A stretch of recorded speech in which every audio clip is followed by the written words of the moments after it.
Hello friends.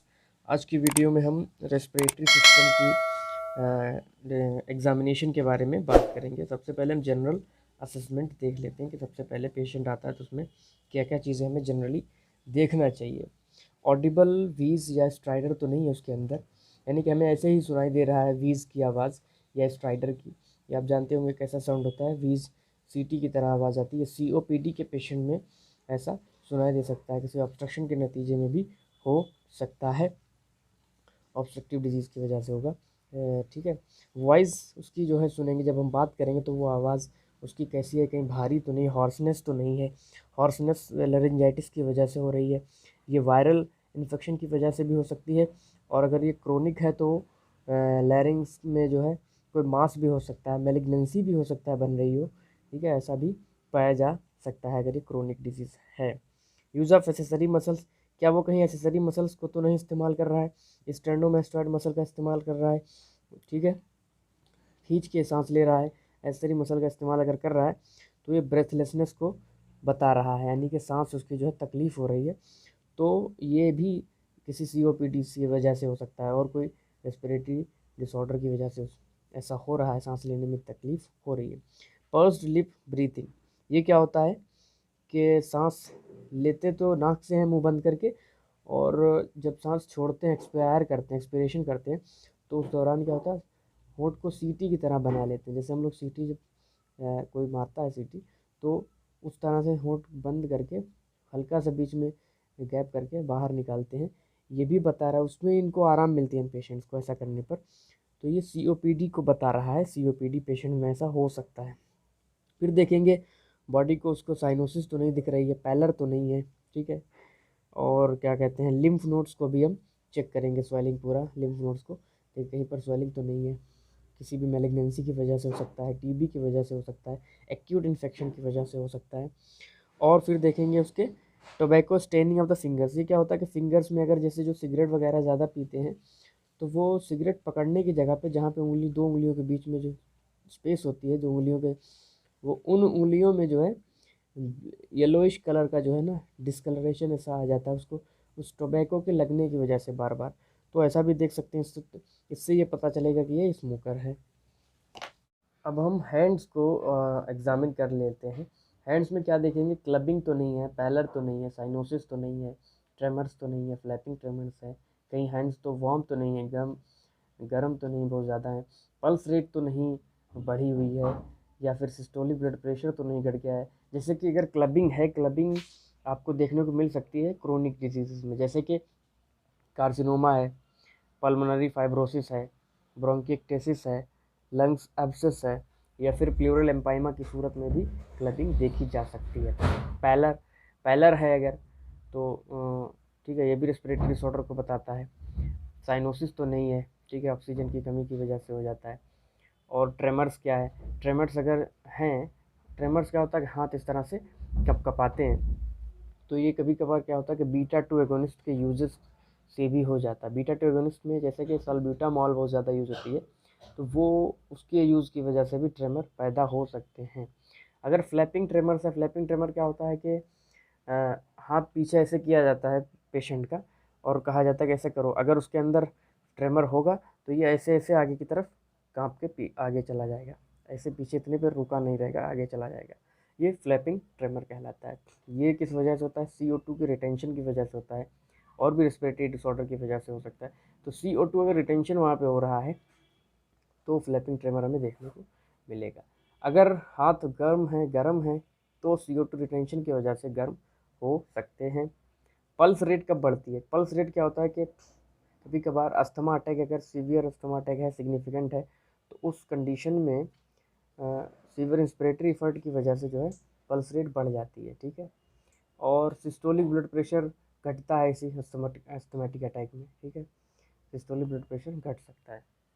अब हम respiratory rate और रिदम को देख लेंगे। रेस्पिरेटरी रेट चेक कैसे करेंगे हम, जैसे कि पल्स तो चेक कर लेते हैं हाथ रख के, ठीक है, रिस्ट पे, लेकिन रेस्पिरेटरी रेट चेक करने का तरीका क्या है कि हम पेशेंट के चेस्ट के मूवमेंट को देखेंगे कि 1 मिनट में कितनी बार वो मूव कर रहा है, अप और डाउन दोनों को मिला करके एक माना जाता है। कभी कभी क्या करते हैं, चेस्ट के ऊपर हम एक पेपर रख देते हैं, उस पेपर के मूवमेंट को हम देख करके पता लगा सकते हैं। नॉर्मल रेट क्या होता है, 14 से 16 पर मिनट होता है। कहीं कहीं पर कुछ बुक्स में 16 से 20 भी दिया गया है, ये ज़्यादा एक्यूरेट माना गया है। अब ये रेट जो है घटता है बढ़ता है अलग अलग बीमारियों में। अगर बढ़ा हुआ है रेट तो ये एक्सरसाइज की वजह से भी बढ़ सकता है। अगर कोई पेशेंट दौड़ के आया है आपकी क्लिनिक पर या फिर चल के आया बहुत दूर से, तो भी बढ़ा हुआ मिल सकता है। एक्सरसाइज में बढ़ा हो सकता है, एंजाइटी में बढ़ा हो सकता है, कंजेस्टिव हार्ट फेलियर में बढ़ा हो सकता है, फीवर में बढ़ा हो सकता है, एनीमिया में भी कभी कभार ये एनीमिया में कभी कभार क्या बड़ा ही होता है। ठीक है, ये बढ़ा हुआ है। अब हम कुछ टाइप्स ऑफ जो है रिदम की बात करेंगे कि अलग अलग किस्म की बीमारियां, कुछ ऐसी ब्रीदिंग है। पहले हम देख लेते हैं शीन स्टोक्स ब्रीदिंग। शीन स्टोक्स ब्रीदिंग क्या होती है कि इसमें पेशेंट जो है बहुत तेज़ी से एकदम डीप सांस लेता है, और डीप सांस लेते लेते धीरे धीरे सांस लेना जो है कम होता चला जाता है।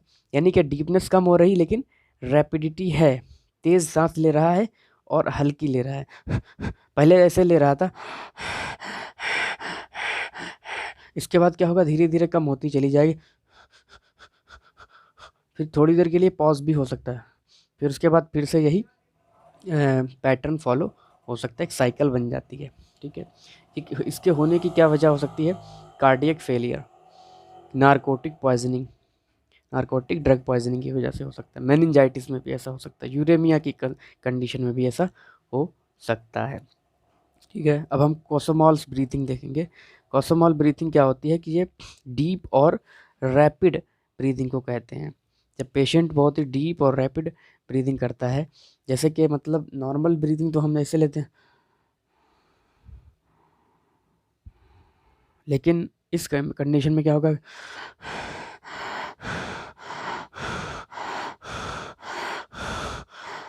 इस तरह की सांस लेगा। इसकी क्या क्या वजूहात यानी कि कॉजेस हो सकते हैं, डायबिटिक कीटोएसिडोसिस की वजह से हो सकता है, एंजाइटी की कंडीशन में ऐसा हो सकता है, यूरेमिया में हो सकता है, किसी एयरवे ऑब्स्ट्रक्शन की वजह से भी ये हो सकता है। अब हम वीनस पल्सेस को देखेंगे। जो वीनस पल्सेस यानी यहाँ पर प्रेशर को हम चेकआउट करेंगे। सबसे पहले देखेंगे जुगुलर वीनस प्रेशर को, जो आपके गर्दन में नेक में जुगुलर वीन है उसमें प्रेशर अगर बढ़ा हुआ है वो दूर से ही दिख जाएगा। वहाँ पर उसका जो कॉन्ट्रेक्शन रिलैक्सेशन आपको अगर ऐसे दिख रहा है तो इसका मतलब जुगुलर वेन में प्रेशर बढ़ा हुआ है। जुगुलर वेन में प्रेशर अगर बढ़ा है तो इसकी वजह हो सकती है cor pulmonale right heart failure due to COPD। Cor pulmonale अगर हुआ है यानी कि राइट हार्ट फेलियर हो गया जिसमें लंग भी इन्वॉल्व है, ये किस वजह से हो रहा है, COPD की वजह से हो सकता है। जहाँ पर बहुत ज़्यादा पल्मोनरी हाइपरटेंशन हो गया तो राइट हार्ट फेलियर हो जाता है। इसकी कंडीशन ही यहाँ पर आपको देख सकते हैं। कभी कभार क्या होता है कि नेक वेन्स एनगॉर्ज्ड होती है। एनगॉर्ज्ड का मतलब होता है बहुत ज़्यादा भरी हुई, दूर से दिखाई देंगे कि बहुत मोटी मोटी सी नेक वेन्स है। ठीक है, तो वो उसकी वजह क्या हो सकती है, सुपीरियर वीना केवल ऑब्स्ट्रक्शन की वजह से हो सकती है। सुपीरियर वीना केवल में अगर कहीं पर ऑब्स्ट्रक्शन है तो आपको नेक वेन्स एनगॉर्ज्ड दिखेंगे। ये किस वजह से हो रहा है, ये अपर मीडियास्टेइनम में कहीं पर मेलिग्नेंसी के नतीजे में ऐसा हो सकता है। कभी कभार इसके साथ में क्या क्या मिल सकता है, फेशियल स्वेलिंग मिल सकती है, रेडनेस मिल सकती है जिसको हम प्लीथोरा कहते हैं। अब हम टाइप्स ऑफ ब्रीदिंग के बारे में बताएंगे कि सबसे पहले हम देख लेंगे एब्डोमिनोथोरेसिक ब्रीदिंग। एब्डोमिनोथोरेसिक ब्रीदिंग मतलब इस तरह की ब्रीदिंग जिसमें एब्डोमिनल जो है मसल्स जो है एब्डोमेन का मूवमेंट ज़्यादा दिखाई देता है थोरेसिक मसल के मूवमेंट के बनिस्बत। ये जनरली जो है नॉर्मली मेल्स में पाया जाता है। दूसरा है थोरैको एब्डोमिनल ब्रीदिंग। इसमें क्या है, थोरेसिक मूवमेंट ज़्यादा होता है एब्डोमिनल ब्रीदिंग के बनिस्बत। ये जनरली फीमेल्स में ज़्यादा पाया जाता है। अब देख लेते हैं थोरेसिक ब्रीदिंग क्या होती है। ये अब नॉर्मल की बात हो रही है। थोरेसिक ब्रीदिंग में क्या होता है कि जो क्या कहते हैं, अगर किसी पेशेंट में थोरेसिक मूवमेंट ज़्यादा है, बहुत ज़्यादा मूवमेंट थोरेसिक कर रहा है एब्डोमिनल के बनिस्बत, तो ये इसकी वजह हो सकती है paralysis of the diaphragm. Diaphragm अगर पैरालाइज हो गया है या पेरिटोनाइटिस है या एसाइटिस है, क्योंकि वहाँ पर दिक्कत है, तो क्या होगा, वो वहाँ पे मूवमेंट नहीं करके बल्कि थोरेसिक मूवमेंट ज़्यादा करके सांस लेने की कोशिश करेगा। दूसरा है एब्डोमिनल ब्रीदिंग। एब्डोमिनल ब्रीदिंग क्या है कि ये एब्डोमेन ज़्यादा मूव करेगा, ठीक है, ब्रीदिंग के दौरान बनिस्बत थोरेसिक मूवमेंट के। ये किस वजह से हो सकता है? ये ड्राई प्लूरिसी की वजह से हो सकता है। लंग कोलैप्स कर जाएगा तब भी ऐसा हो सकता है। निमोनिया की कंडीशन में भी ऐसा होता है। लेकिन नॉर्मली बच्चों में इसी तरह की ब्रीदिंग होती है, एब्डोमिनल ब्रीदिंग, वो पेट से ज़्यादा उनका मूवमेंट आपको देखने को मिलेगा। आज के लिए इतना ही, बाकी नेक्स्ट वीडियो में हम लेकर के आएंगे। Thank you.